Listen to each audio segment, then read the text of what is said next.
this, and some of y'all don't. Let's do it.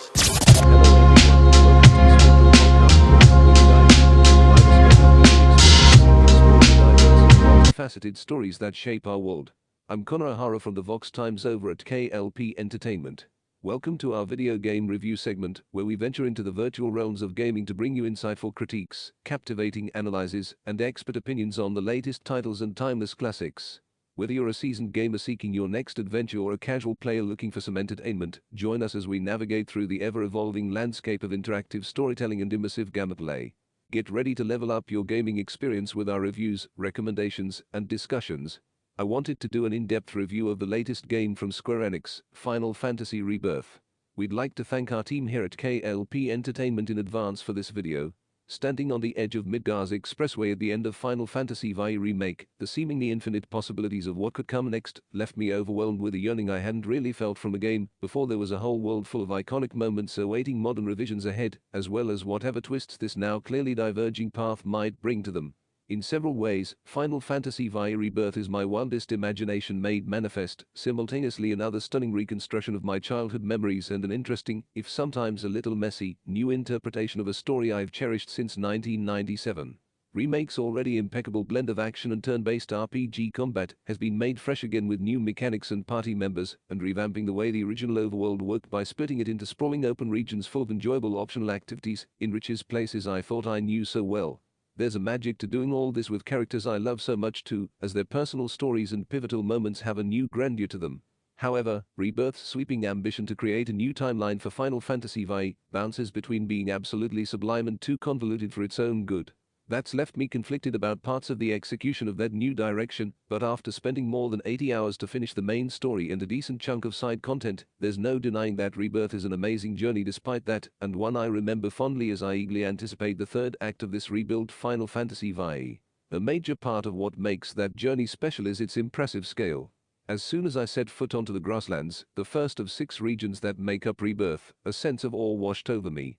Looking out over the far-reaching horizon or seeing a backdrop of vast and distant mountain ranges, I was stunned by how gorgeously the previously low-poly world of Final Fantasy VII had been reimagined.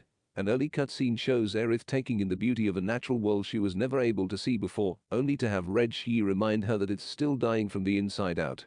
In doing so, the story reinforces the ongoing theme of environmental preservation from the outset and instills that this is a planet worth fighting for.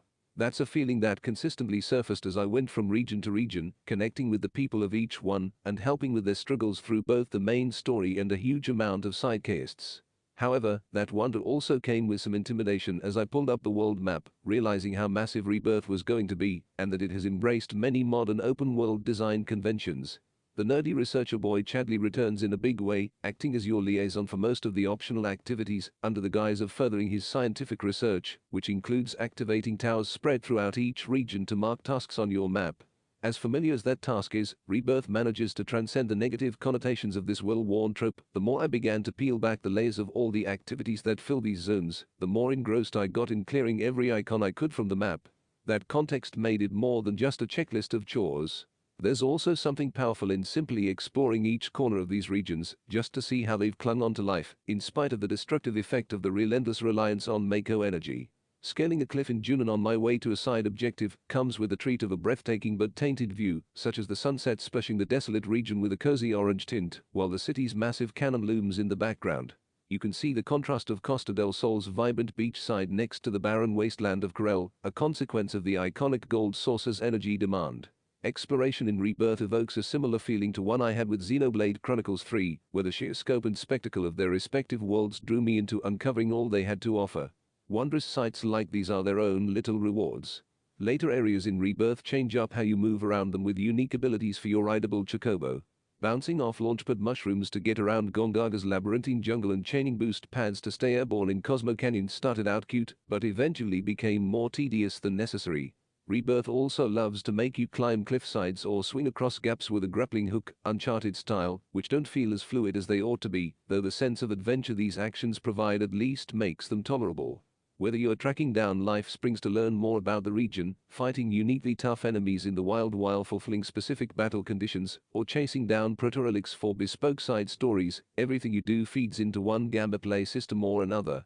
For example, life springs can unveil divine intel locations, which can make the battles to unlock new summons easier, or they can reveal the objective of an ongoing side quest that didn't seem connected at first blush. Not all of the optional tasks are terribly exciting, like digging up treasure with your chocobo or doing silly timing-based inputs to activate summon shrines, but the rewards are a decent enough incentive to at least prevent them from feeling like outright filler.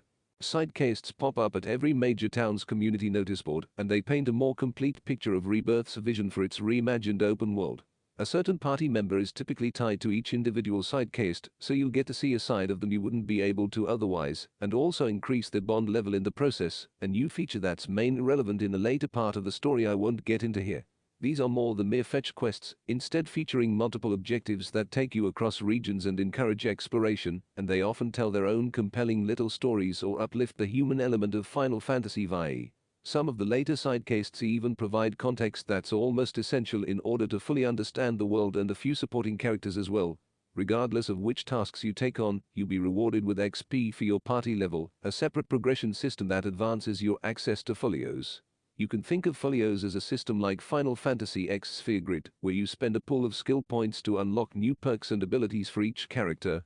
The biggest addition within folios are synergy abilities, powerful partner attacks between specific characters that lay on heavy damage and can grant bonuses like extending stagger windows, filling the limit break bar, or temporarily negating all MP costs. You'll also access synergy skills that can be used on the fly to make combat more flexible, such as having Cloud launch Tifa into the air to get into melee range of flying enemies, or letting Barret soak up incoming damage for Aerith. Synergies are yet another tool in a bag full of tricks that complements the already intricate combat from Remake, and instead of bloating what's already quite a busy system, they work to fill gaps and reward you for expending ATB bars, making the combat loop feel more complete. The returning pressure and stagger systems once again push you toward understanding combat on a deeper level, since bosses and strong enemies won't go down through simple button mashing.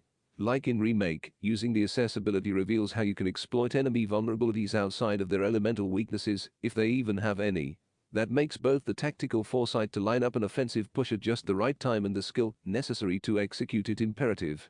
When it all comes together and you're firing off limit breaks, chunky weapon skills, and cinematic synergy abilities against a staggered formidable foe, it's undeniably satisfying, not just because of the weight behind each hit, but also in the gratification of having orchestrated it all under the pressure of aggressive and sometimes unforgiving enemies. As was the case in Remake, each character has a distinct fighting style, with Cloud, Tifa, Barret, and Aerith functioning just as they did before. But with new enemies and additional mechanics laid on, Rebirth pushes you to bring out the best in your party members. Yuffie plays like she did in Remake's Integrate DLC and can be an absolute menace by covering all elements with ninjutsu, cloning herself to multiply the impact of every action, and having the best mobility of anyone in the party. Now with a full party around her and a full game to build on her skillset, she stands out as the most dynamic of the bunch.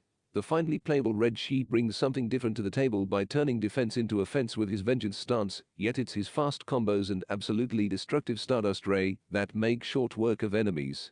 No matter your party composition, switching between them on the fly while setting the others up to play their parts offers a constant variety in both the moment-to-moment action and the satisfaction of playing the field general. The returning pressure and stagger systems once again push you toward understanding combat on a deeper level, since bosses and strong enemies won't go down through simple button mashing. Like in Remake, using the assess ability reveals how you can exploit enemy vulnerabilities outside of their elemental weaknesses, if they even have any. That makes both the tactical foresight to line up an offensive push at just the right time and the skill necessary to execute it imperative.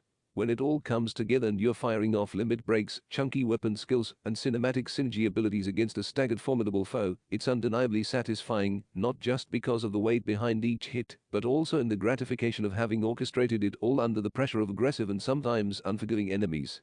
As was the case in Remake, each character has a distinct fighting style, with Cloud, Tifa, Barret, and Aerith functioning just as they did before. But with new enemies and additional mechanics laid on, Rebirth pushes you to bring out the best in your party members.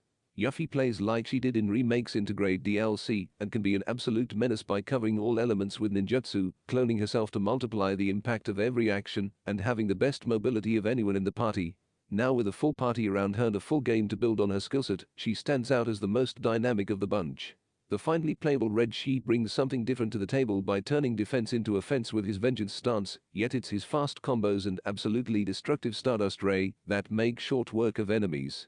No matter your party composition, switching between them on the fly while setting the others up to play their parts offers a constant variety in both the moment-to-moment action and the satisfaction of playing the field general. While the larger story Rebirth tells is a heart-wrenching and compelling one, it does take a while for it to initially come into focus.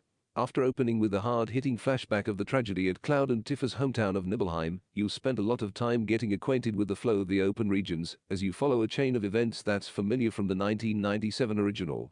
But by front-loading a lot of those diversions, it can lose the thread of what Cloud and the gang were even supposed to be doing in the first place.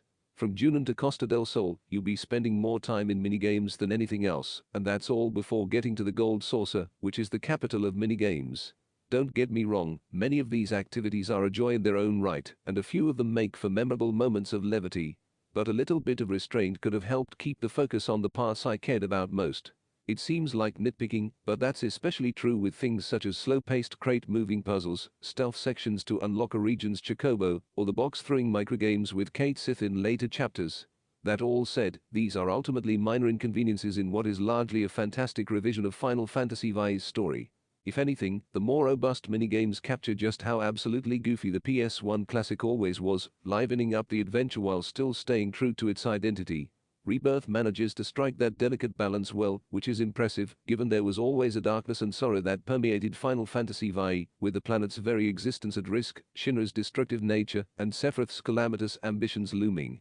Cloud himself is a broken man, an unreliable narrator, and a complicated protagonist, and in the highest fidelity of modern tech, his slight but telling mannerisms speak as loud as anything he said in the original script.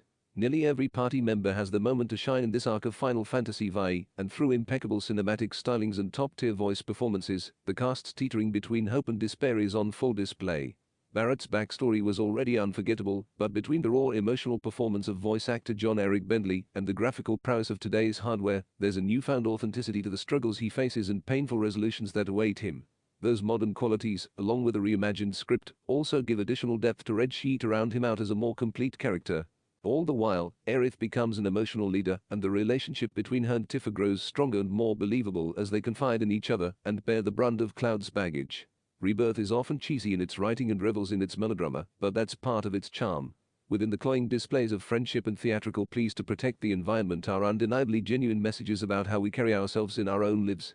That tone is what lets this particular brand of storytelling strike a chord as effectively as it does, elevating Rebirth above many of its contemporaries. The concept of rebuilding Final Fantasy V's story for a new generation came with the theme of defying your supposed fate, which was made explicit toward the end of Remake, with the convergence of alternate timelines affecting each other.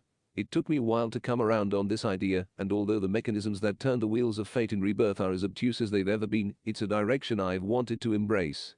But while this newish story has the potential to be equally as powerful as the original, it pains me to say that Rebirth fumbles the execution. Avoiding any spoilers, the events of its conclusion and the ensuing aftermath are portrayed in a way that is both convoluted and undefined, robbing it of its impact. It's a case of trying to do too much without the connective tissue to bring it all together. Cryptic messages and nuanced meanings can be well and good, but sometimes stories also have to speak plainly about what is actually happening, and Rebirth does not when it needs to most. Even with the baffling delivery of its conclusion, some of the new scenes surrounding that finale do offer sobering messages about grief, letting go, and the acceptance of life's inevitable end, and sometimes that also means finding something worth fighting for. These quiet moments encourage a different kind of reflection that the original wasn't able to touch on.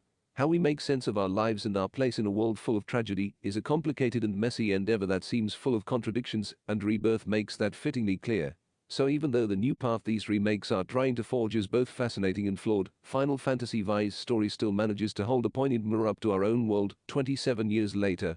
Final Fantasy VI Rebirth impressively builds off of what Remake set in motion as both a best-in-class action RPG full of exciting challenge and depth, and as an awe-inspiring recreation of a world that has meant so much to so many for so long. After 82 hours to finish the main story and complete a decent chunk of side quests and optional activities, there's still much to be done, making this pivotal section of the original feel absolutely massive. Minigames, side quests, and other enticing diversions fill the spaces of its vast and sprawling regions, painting a new and more vivid picture of these familiar locations. But more than just being filled with things to do, Rebirth is often a powerful representation of Final Fantasy VI's most memorable qualities. It does fumble the execution of its ending, getting caught up in the mess of its multiple twisting timelines, but new moments in the overarching journey manage to evoke a deeper sense of reflection in spite of that. So, for as flawed as parts of how this classic has been reimagined might be, Rebirth still stands out as something both thrilling and unexpectedly impactful. Thank you for joining us on this journey through the spectrum of human experiences. We hope our conversations have inspired you to embrace the diverse stories and perspectives that make our world so rich and vibrant. Remember, each color on the spectrum adds to the beauty of the whole. Join us next time as we continue to explore the countless hues of life. Until then, stay curious, stay compassionate, and keep exploring the spectrum. Thank you for listening to the Spectrum Podcast.